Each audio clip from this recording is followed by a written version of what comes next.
Thank you for joining me today for this Florida Refresher Masterclass on the second day of TTG Florida Fest.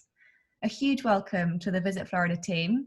Today we have with us Lauren Pace, Director of Global Marketing and Trade, Elin Susky, Senior Global Marketing and Trade Account Executive, and Jill Standeven, Account Director for the Travel Trade. So Jill, I know we've decided to take a different approach to Visit Florida's introductory masterclass this year. Would you like to talk us through this new slant on Florida Refresher and why you decided to take this approach? Yeah, absolutely. I mean, as we all know, none of us have been able to go to Florida this year and experience all it has to offer.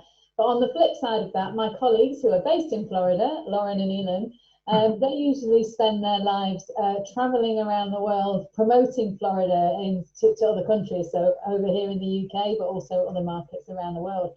And obviously they haven't been able to do that this year either.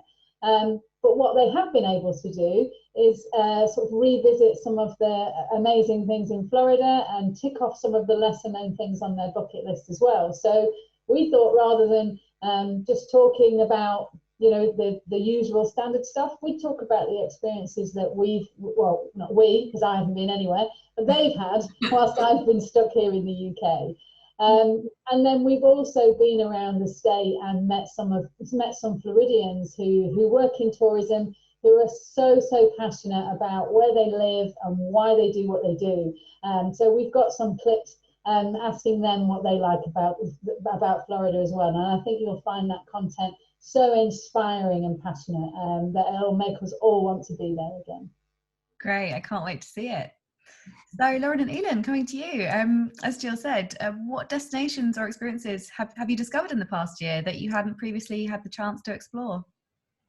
Yeah, Jill is absolutely right. So we've been fortunate enough that we have been able to travel within the state and get out and about a little bit, because Florida does offer so many outdoor options and wide open spaces so we can still remain safe. And I know Elin and I both have gotten out this year, and some of the really cool places we've been that I had personally never been. One is Martin County, so down like Stewart, Hutchinson Island along the East Coast. This destination has a very rich maritime history. Went on a lovely sailing excursion, lots of dining options along the water. This is home to where the last remaining House of Refuges, which are the places that were built back when shipwrecks would come in and need a place to stay for a while. They're still there, museums you can go through. DeLand was a great little place too along that coast. This is home to Stetson University, which I personally love to walk through college campuses when I'm at different destinations. DeLeon Springs, where we went to a restaurant and were able to make our own pancakes.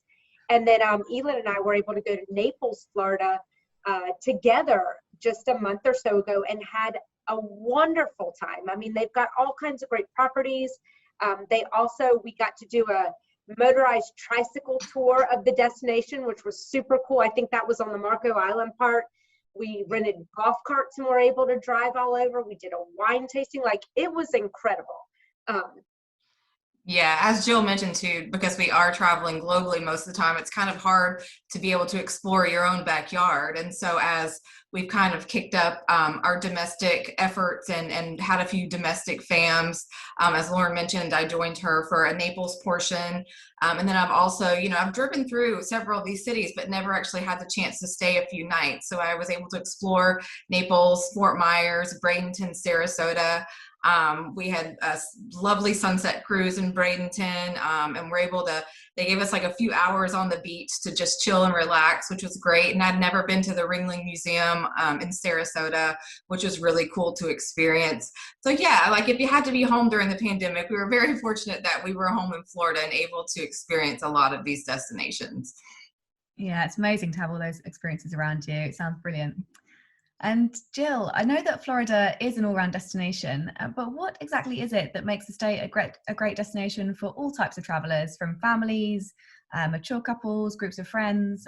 What is it that makes it so appealing to everyone? I think it's just the diversity and variety of everything that there is in the state. I mean, I don't think there's anywhere else that I can think of in the world where one day you can be riding the tallest, fastest, longest roller coaster in the world, and the next day you can be on the best beach in the whole of the United States. you know, and then the day after you can be in a downtown area where you're surrounded by this just the most fantastic current street art. You can walk down the road and you're in a craft brewery sipping ales and craft beers that have been made in Florida from Floridian ingredients. There's also distilleries everywhere now, so you can get cocktails. There's just so many different experiences to be had in one holiday. You know, for nature lovers, we've got state parks, national parks, and we've got the biggest network of natural springs anywhere in the world. So again, there's just so much opportunity. And I think the great thing about that is that, you know, when you go away with a group of people, there's always one person that has to compromise, you know, that doesn't really like going to the beach, but they're going to have to go because that's what everybody else wants to do. But actually in Florida, I think everybody can say what they want and they'll get it, you know. So I think that's what makes it such a wonderful holiday destination. Great. And you mentioned nature in there. So we are going to talk a bit about Florida's natural attractions next. But first, let's take a look at a couple of videos to set the scene and discover some of the best ways to get to know Florida's wildlife and natural landscapes.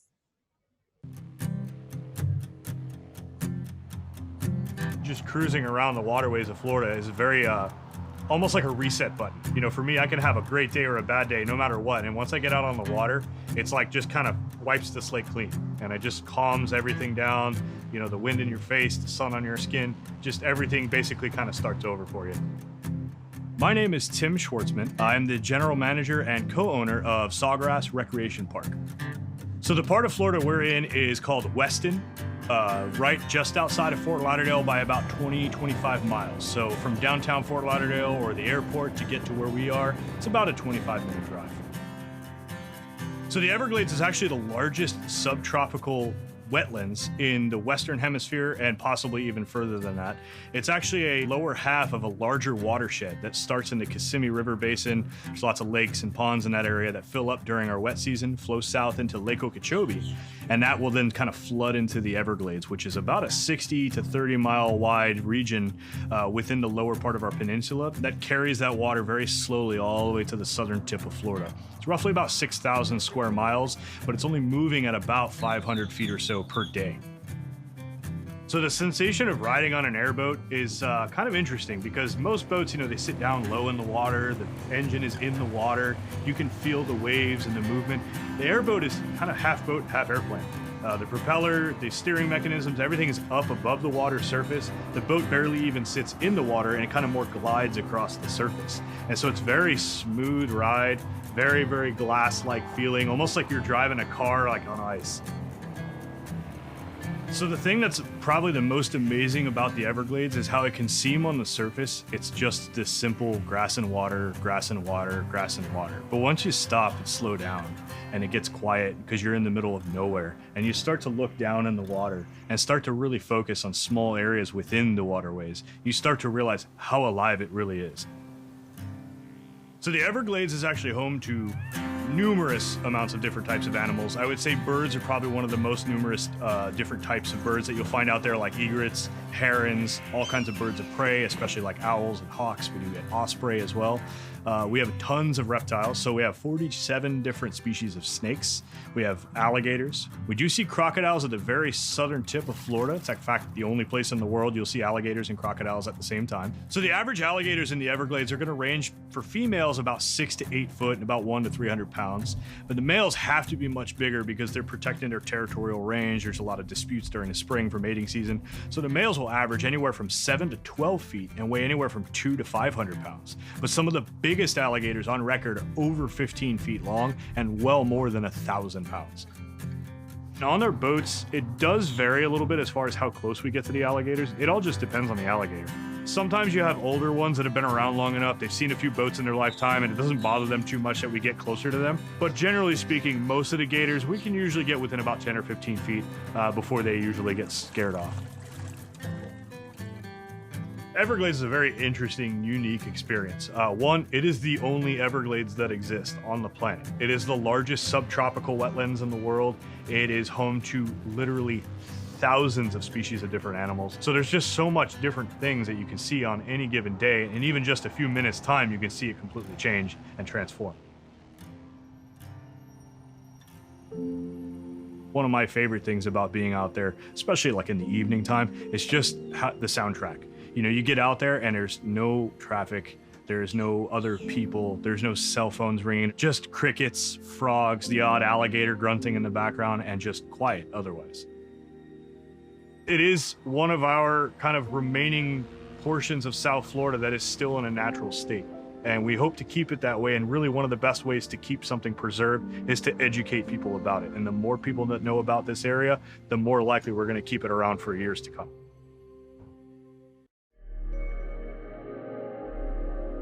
The morning routine for a captain is pretty special. Not a whole lot of people get to experience that. We're often leaving before the light comes out, and we're spending 45 minutes to an hour and a half getting bait prior to a trip, and then coming back and picking up our clients.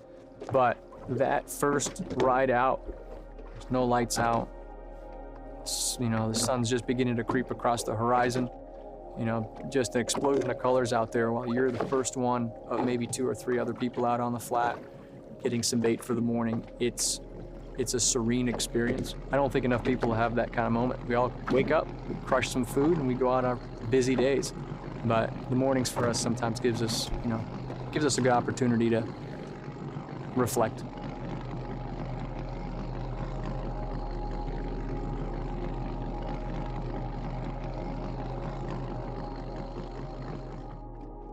You're getting ready, you got your gear set up, you got your toolbox, so to say, bringing my hooks, bringing my tackle, and what kind of rods I might need.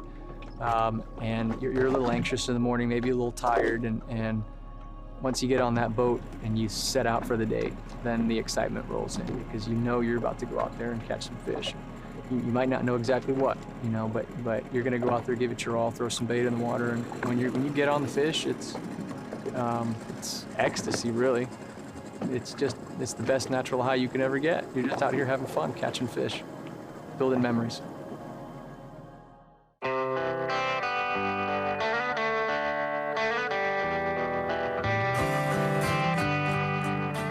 My name is Mike Zeleny, and I'm a full-time charter captain in Southwest Florida. The beaches down here in Southwest Florida, in particular Sanibel Island, Captiva, and Cayo Costa, a little bit further north, are super special to us. We got world-class shelling. Sanibel Island is an east to west oriented island, which is pretty unique, and all the currents from the south bring up a lot of those really popular shells. Very family friendly, super fun, super warm. We're all on island time, so to speak. It's kind of a calm, chill atmosphere when you come down here, and there's a host of activities to do. Mainly going on the beach, getting a nice tan, finding some shells, bringing home some souvenirs, doing some fishing trips, going on the water, going to a restaurant, getting a little bit of a different experience from what you might be used to at home. There's definitely something on the water for you. Fishing's incredible. I think we have a world-class fishery here, and there's always something to do no matter when you come down. You know, we're always at the mercy of the weather, but thankfully down in Florida, we usually have a pretty good opportunity for some positive weather with a lot of sunshine. As far as being an expert fisherman, it doesn't matter. Most of our clients have never fished before in their whole lives. We get everything set up. We get the rods, the gear, the licensing, the tackle. You come out here, we're gonna throw a rod in your hand, that rod's gonna bend, and we'll coach you through it and pull that fish up out of the water. When you drop that hook down, you never know, what kind of large fish might tag into your line, and usually what that feels like is you feel a little tap, and all of a sudden you pull up and it feels like a cinder block, like, oh well, like I caught a rock.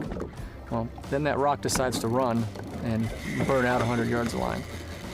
That's super fun, super exciting. Gets your heart pumping, and hopefully at the end of that line is an awesome fish you can either take a picture of or take home and have a little bit of dinner. Catching your own fish and eating your own fish is definitely an experience that I recommend everybody in the world experience at least once. Coming out here and seeing the bait that you use to catch the smaller fish, and maybe working your way up the food chain. Maybe we use one of those fish you just caught, put it on a bait, on a hook, and catch a bigger fish. Then that bigger fish becomes your dinner. There's something special about that. Going home and eating a fresh fish that you caught that particular day, that words can't really describe. You just have to experience it. And I guarantee it'll be the best fish you've ever had. As far as the hook and cook, there's a host of restaurants out here you can take your catch to, but I always recommend finding a host of restaurants that you might be interested in and giving them a quick call. See if they will cook it for you. The kick I get from seeing people catch their first fish or experiencing something new, that is what makes this a long-lasting career for me. When you can drop a big bait down and you're on the other line is attached a 300-pound grouper, bigger than both of us put together, there's something about that you just don't forget. You got to fight that fish. They want to pull away. You just got to keep the pressure on them. It's a battle of endurance. You got to make your muscles outlast their muscles. What I recommend for folks that are interested in doing something like this, instead of going online and going to a booking site, I highly recommend you call a local marina.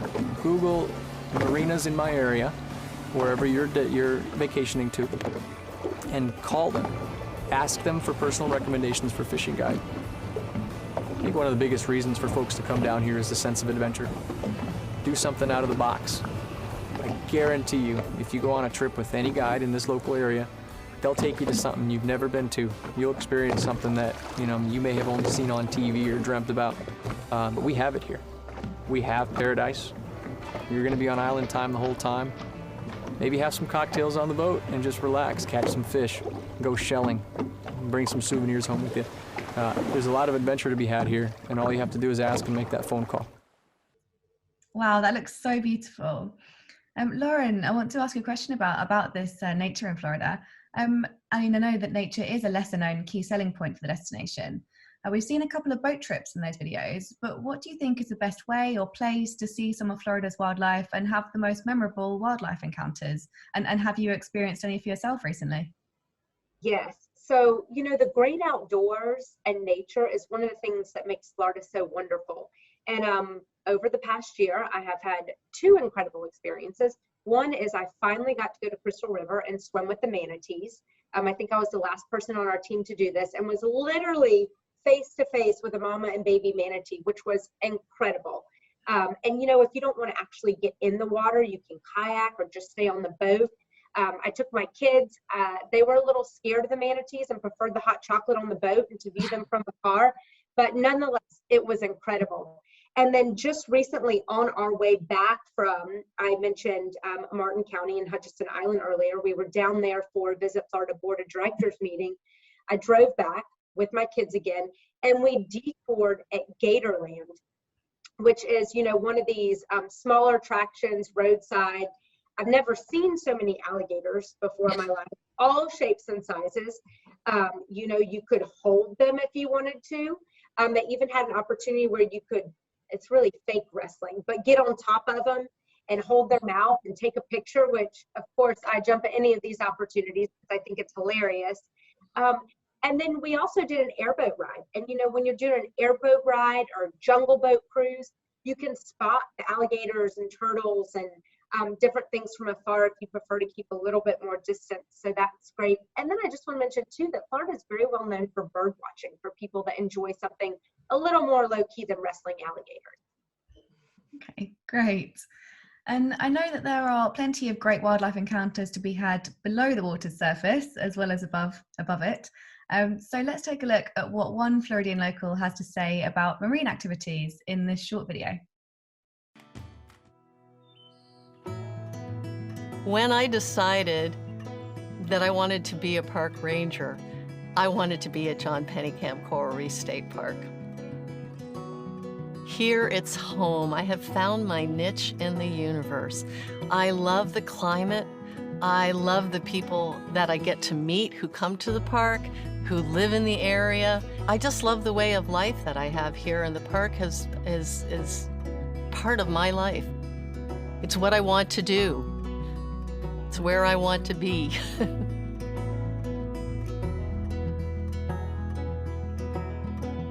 My name's Elena Muratori, and my title is Park Services Specialist. I work here at John Pennekamp Coral Reef State Park and Dagny Johnson Key Largo Hammock Botanical State Park. We're located in Key Largo, which is part of the Florida Keys. That's the string of islands off the mainland, about an hour and a half south of Miami and Fort Lauderdale. Most islands you have to fly or take a boat to, but you can actually drive to these islands, so you get to experience island life by driving to it. So you can have the laid-back atmosphere of an island and have the environment is just an incredible thing to experience here. The park is unique in being that it's mostly undersea. It's the first undersea park in the United States when it was created. And the beautiful coral reefs, which is why it was created, to protect and preserve while providing a place for people to recreate in the natural resources of Florida. There are many things to do when you come to this park. You could spend a few hours or you could spend several days. We'd actually even have a campground that people can stay overnight. But the reason people really come to this park are to go out to the coral reefs. So you need to take a boat trip to do that. They're 3 to 5 miles out in the ocean. You can scuba dive, you can snorkel, you can take a glass bottom boat if you don't want to get in the water.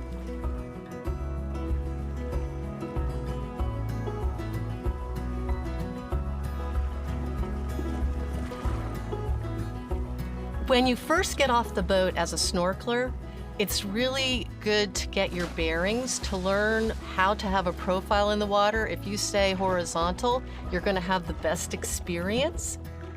If you have a skill set to dive down and look under rocks, that can be beneficial, but just going slowly over the reef, you'll see a lot more. You learn not to swim with your hands, to use the strength of your legs, your thigh muscles, and that way you don't scare fish away with your hands. So you'll see a lot more depending on how you behave in the water. When you're exploring the reef as a snorkeler or a diver, you're gonna have a feel of exhilaration. It's just beautiful. You feel one in a very special environment. The noise of the city goes away and it's quiet under the water. You can hear the animals. It's a whole other world and it's very peaceful. I find that it renews my spirit. We have over 600 species of fish in the coral reef. You might see some barracuda, you might see crabs, lots of tropical, colorful fish, just amazing colors under the water. It's important to tell people that the corals themselves are animals. They create a calcium substrate, so the rocks that they live in, they've created themselves.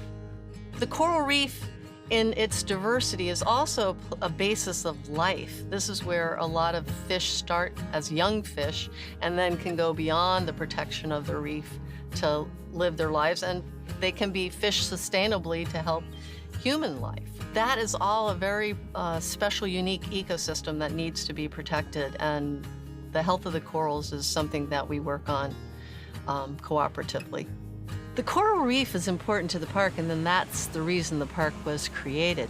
However, the park is important to the coral reef because it's such a unique ecosystem that we want to protect, not just for the park, but for the people of Florida, and I would go so far to say the people of the world. People keep asking me, are you going to retire? And I go, why? I'm doing what I love. I get to connect my love of people with my love of nature. And it actually goes together so beautifully. I want to protect the environment because it is, and because I love people, and I want people to be able to live in a beautiful world. Great. So Elin, and we've seen some incredible water-based experiences there, but can you talk us through some more of those water-based activities that visitors can do in Florida, or any that you've experienced yourself? Yeah, absolutely. I mean, visitors can experience a vast array of wildlife encounters while on holiday in Florida, from airboat tours to kayaking our springs, sailing, boating, fishing, snorkeling, all of which I've experienced firsthand. I love boating on the Gulf, anchoring at like a popular sandbar and just swimming or snorkeling in the emerald waters. Like that would be my ideal sick day if I could. So I love being on the water and all the wildlife and fish and everything. It's just my perfect day. I want to add in one thing there too. You know, there is that, we just discovered it in Grayton Beach along the Panhandle. There is that new underwater art museum where they have submerged sculptures, and people can snorkel and dive down to see that. So that's a really cool, unique experience as well underwater. Yeah, that sounds great. Great for lovers of art and culture. Mm. Okay, and when it comes to exceptional experiences in natural environments, Florida does not fall short. I'm sure of that. But if a client is seeking something a little more out of the ordinary or unexpected, there is one thing that I know springs to mind. So let's take a look at that with a short video. We're on the east coast of Central Florida, about an hour away from Orlando, and this is the Merritt Island Wildlife Refuge. My name is Sandra BK, and I'm the co-founder and chief adventure officer at BK Adventure Eco Tours. I grew up around here, and we'd love to come over to the East Coast. And then when I started BK Adventure with my husband, we realized that this was like a nature playground. It's the theme park of doing things outdoors in Florida. There's manatees here, there's dolphins here, ospreys, almost all kinds of wildlife. But what we find especially amazing is the bioluminescence out here. This phenomenon happens throughout the year here on the Indian River Lagoon, but there's two types of bioluminescence that you'll see. In the summertime, you're going to see the dinoflagellate plankton that come out and they're just blanket the water with the neon blue. In the winter months, starting in November and then all the way through March, you'll see the bioluminescent comb jellies, which are kind of a gelatinous type creature. It's not quite a jellyfish, but it glows like a little light up ball in the water all over the place. And they don't sting, so there's a nice chance for us to scoop them up in a net and kind of get to see them glowing. And they're really amazing to see.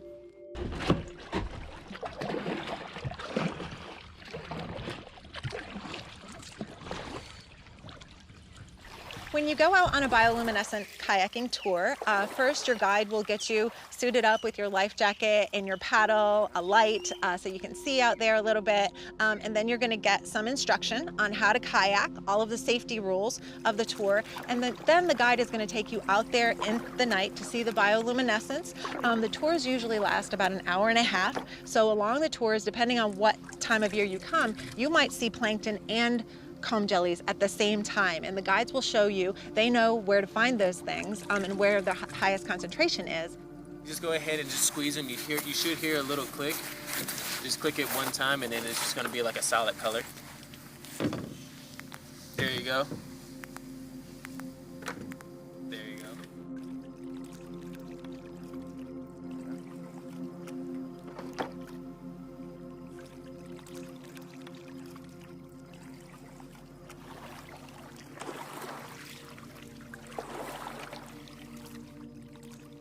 When you hold a comb jelly, it's a gelatinous creature. It doesn't sting you. They don't have stingers, but they feel kind of like goo in your hands. They do light up and glow, and it's really kind of magical to see this thing in your hands glowing and moving around. We try to be very careful with them because they are part of nature. So when we get them in our nets, if the guide does kind of touch them to make them glow and that type of thing, it's very careful and then puts them back in the water respectfully. About to, I'm gonna say 4 to 5 feet long, and then the manatees out here, they usually get about to only 1,000 pounds. Now 1,000 pounds is still a lot, but that's a big difference from other manatees that can get to about 3,000 pounds. You just want to see dolphin?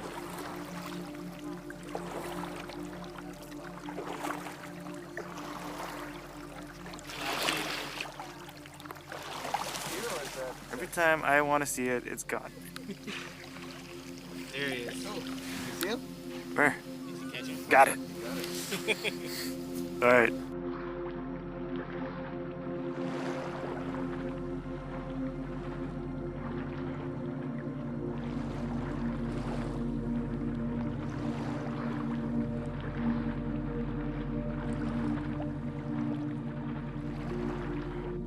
I think all visitors to Florida should at least take some time to come to the Merritt Island Wildlife Refuge. It's a really special place. It's part of the Space Center. It was part of the original land buy when the Space Center happened. Half of it was dedicated to wildlife here, and the other half was dedicated to space exploration and science. But what makes this place really amazing is the unique wildlife that it has out here. On any day you can see manatees, dolphins, the horseshoe crabs, which are really important to science, and they're from the dinosaur age. The bioluminescent comb jellies are also from prehistoric times. There's just so much wildlife out here, and you won't find a more beautiful place. I mean, that just looks so cool. Amazing. So Lauren, coming back to you, if a client has visited Florida before and is looking for a wildlife experience that's a bit out of the ordinary, like the one we've just seen, something a little bit unexpected, what alternatives would you recommend? Well, you heard me talk about swimming with the manatees a few minutes ago. And of course, I rate that at the top. I think everyone on our team would. It's incredible. We've also talked about the airboat rides. You know, this is a really cool experience that you can do through the Everglades and spot wildlife. I mentioned Gatorland, wrestling an alligator. I'm not sure you can do that anywhere else. And then I know there were some other things. Even what about wild Florida and some of those excursions? Yeah, Wild Florida is, I'm about 30 minutes outside of Kissimmee, and I did this on a FAM several years back and then took my son. I always do a FAM and then take my son on a trip whenever we have a minute. But it's a great, Wild Florida is, it's a great place to explore. They have airboat rides. They have a drive-through safari park, wild animal encounters and alligator shows, and seems to be a theme in Florida that you can hold an alligator, but you can hold one here too.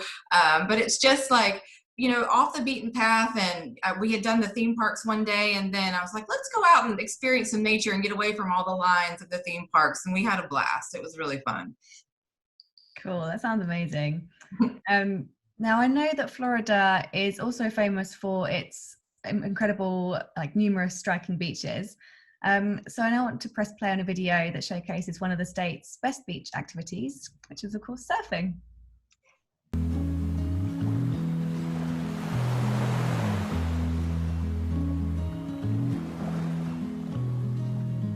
One of the great things about Cocoa Beach is we're just south of the Cape, where NASA and the Space Center is, and that blocks a lot of the cold water. Cocoa Beach, the East Coast surfing capital, I mean, we've had such great surfers going back from all the way back in the day to Jeff Crawford, Dick Catree, Kelly Slater, making 11-time world champion, the greatest surfer of all time. My personal connection to Cocoa Beach is I moved here when I was 10 years old. I started a very strenuous competitive career where I made it up to 8th in the world professionally. So when I retired, teaching surfing matched my credentials perfectly. I love what I do. Like they say, if you find a job that you love to do, you never work another day in your life.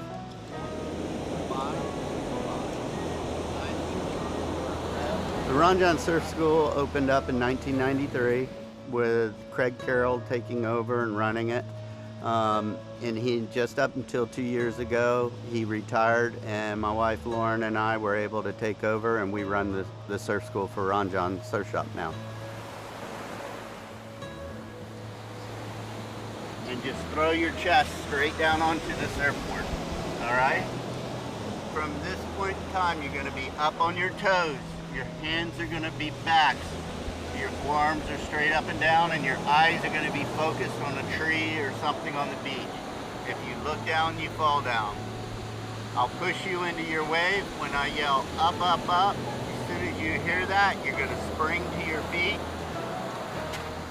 into your final stance.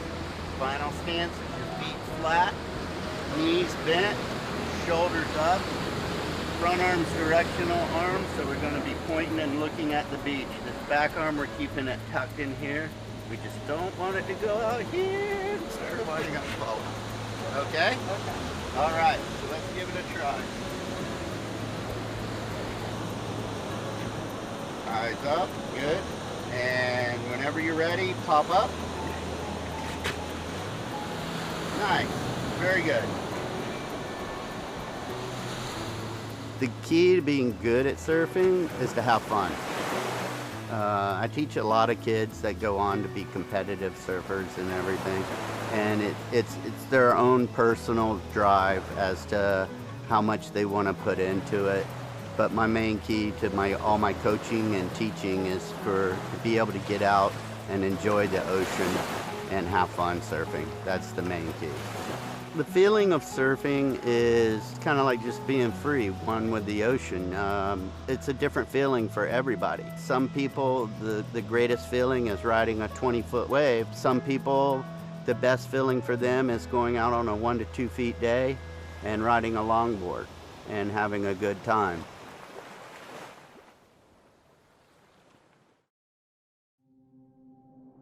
People love surfing the most, mainly because, I mean, no wave's the same. Your playing field is always changing. You can pick the conditions that best fit you and enjoy the ocean. A lot of times, especially in the summer times, which makes it so great for our kids' surf camps, is we get a real gradual drop off in our sandbars and small waves, which allows the kids to be able to get out and really learn a lot about surfing. And also the unpredictability of the waves is what's made such great surfers that come from Cocoa Beach, such as Kelly Slater. Visitors should come to Cocoa Beach because it's awesome. It's a laid-back beach town, not overcrowded, great restaurants, lots of things to do, from surfing, swimming, boogie boarding, going out into our river, doing bioluminescent tours at night, kayaking through the 1,000 Islands, renting jet skis and renting boats, fishing. So there's like so many things to do in only a 12-mile stretch of land. I don't know, it's an awesome place. I love it. I like Cocoa Beach. It's home. Wow, amazing. I'd love to get out there in the water. It looks so refreshing. Elin, coming to you, if it's possible to choose, it might not be, but what are the best beaches to visit? And what would you recommend that visitors do on a day at the beach, besides surfing, like we've just seen, and of course, soaking up the sunshine? It really honestly just depends on what the client is looking for. I mean, you can have a relaxed beach day, or you can jet ski, parasail. There's just endless opportunities, fishing, boating. We have a really cool tool on our website called the Beach Finder, where it kind of allows one to search for activities, and then it'll pop up beaches based on what level of activity you prefer. And our Visit Florida app is also a great resource because you can research beaches, place to go, and then it also allows you to kind of create your itinerary as you wish. So it just kind of, it depends on what the client is looking for, because we have something to offer for everyone. Yeah, absolutely. With so many miles of coastline, how could you not? Yeah. And all these incredible activities sound like seriously hungry and thirsty work. So Jill, I want to come to you next and ask about the food scene in Florida. How does the cuisine vary across the state? Yeah, I mean, it's a great place to put on weight, I should say. So not a lot of people realise that the second biggest industry in Florida after tourism is agriculture. So actually what that means is there's a great farm to fork culture there. So what you'll get in some of the restaurants is chefs that are really, really passionate about the provenance of their food and where it's come from. So you get the freshest ingredients wherever you go. And because it's such a big and diverse state, the cuisine changes depending on where you are. So up in the north, you'll get more southern influences coming in, so like shrimps and grits and gumbo and that kind of thing. And then down in the south, you get the more Caribbean influences coming in, so the spices from the Caribbean. Cuban sandwich, for example, is a highly contested where the Cuban sandwich actually originated from. Was it Tampa or was it Miami? But either place you have it, it's absolutely wonderful. And then you've got, with all our coastline, you've got the freshest seafood wherever you go as well. So yeah, I mean, it's just an amazing place to go and put on a few pounds. Yeah, absolutely. I think shrimps and gumbo would be the way to my heart. So we're now going to play a short video that takes a look inside one of Florida's family-run restaurants and what diners can expect on their visit there.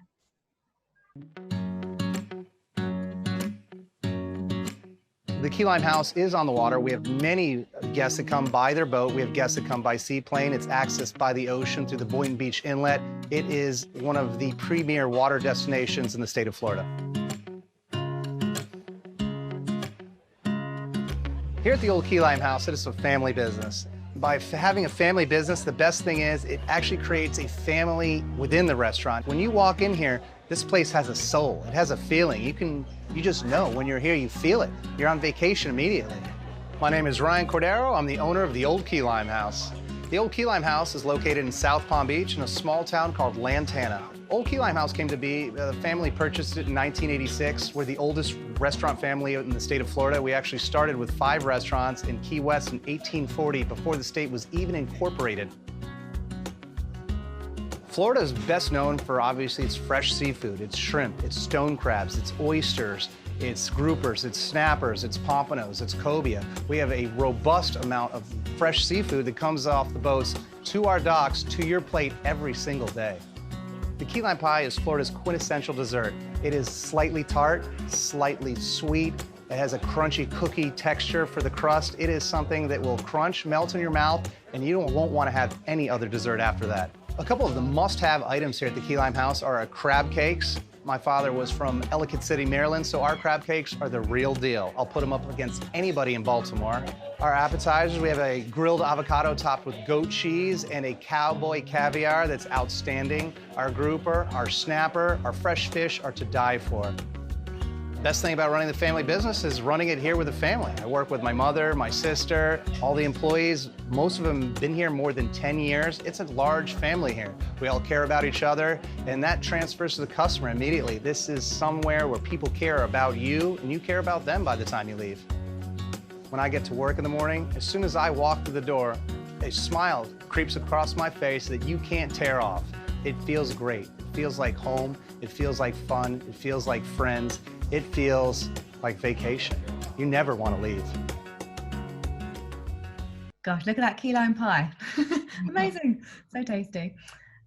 So Lauren and Elin, in terms of restaurants or foodie hotspots that you've had the chance to explore in the past year, what can you tell us about those? So, you know, watching that video just now and seeing the key lime pie makes me think about one of my favorite things that is famous down in Key West. You can get it along the East Coast somewhere as well, but they actually take key lime pie and put it on a stick like a lollipop and dip it in chocolate. And that is absolutely amazing. And I love dessert and would eat that as my main course if possible. And Jill mentioned, you know, the fact that Florida is well known for seafood. So you can get this everywhere. So I once was down in the Keys and we did a fishing charter and caught fish, and then we're able to come back and the marina restaurant cooked it for us. So it was like a hook and cook experience. And that was, I mean, it doesn't get any fresher than that. And one of my personal favorites is shrimp and grits. I am located in the northern part of the state, so that whole southern influence. And the Fish House in Pensacola, Florida has my personal favorite. I think they're the best, and that's great. And I'll eat a Cuban sandwich from Miami or Tampa. I don't discriminate. I love them both. Yeah, I was just going to add too, you know, each destination has their own unique and eclectic feel when it comes to the food scene. And as, you know, Jill and Lauren mentioned, we do have our amazing fresh Florida seafood, and there's always beachside dining available. So you can put your toes in the sand, order shrimp and grits or whatever is to your liking, and just sit there and enjoy views of the Gulf. I was on a FAM a few weeks ago in Anna Maria Island, and you always think of Florida as seafood, but we also have some really fun, cool, eclectic restaurants as well. And I went to the donut experiment where you can create your own donut, and it was amazing. I had to hold back and just choose one or two and not the whole offering that they had, but it was really great. So many different options to explore and choose from. Amazing. Design your own donut. Who wouldn't want to do that? Right. Okay. And many of our agents watching today will have luxury clients that come to them to book their holidays. So Jill, I just wanted to touch quickly on the luxury market. We have a luxury focused masterclass later on this week. But are you able to give us a brief overview of what Floridian destinations would suit luxury travelers? Yeah, absolutely. Well, anywhere really, but I was going to say that, wasn't I? But you know, there's a few destinations in Florida that are sort of renowned for their upscale accommodation, if you like. So you know, South Beach, Miami, Naples, West Palm Beach, for example. But actually, you can get really the high-end accommodation wherever you go. So in Orlando, there's the Four Seasons, for example, or the Waldorf Astoria. over on the East Coast in Daytona, they've just opened a Hard Rock. Well, I say just opened, it's been open for a while. But again, real 5-star, high-end, the only Hard Rock on the beach. So wherever you go, you'll find the stunning accommodations and experiences to match as well. So you can charter your own plane and fly over to the Dry Tortugas in Key West. You can hire a supercar in Miami. There's just tons of options for people who are looking for that top luxury experience. Another really cool thing actually in the luxury experience would be to go and have a day at the Polo in Sarasota. There's a polo club, so you can do the whole, like the Pretty Woman, and go and watch all the guys on the horses doing polo. So yeah, lots and lots of different opportunities which you might not associate with Florida in the first place. Yeah, brilliant. Thank you. Thank you to all three of you. It's been fantastic to hear from you all, and as well as the Floridian locals working on the ground there in tourism as well. So viewers, if you have any questions for Lauren, Ian and Jill, please gather them for the live Q&A, which is coming up next. So I will now ask you to please move into the live Q&A room. Thank you again, and we will see you there shortly.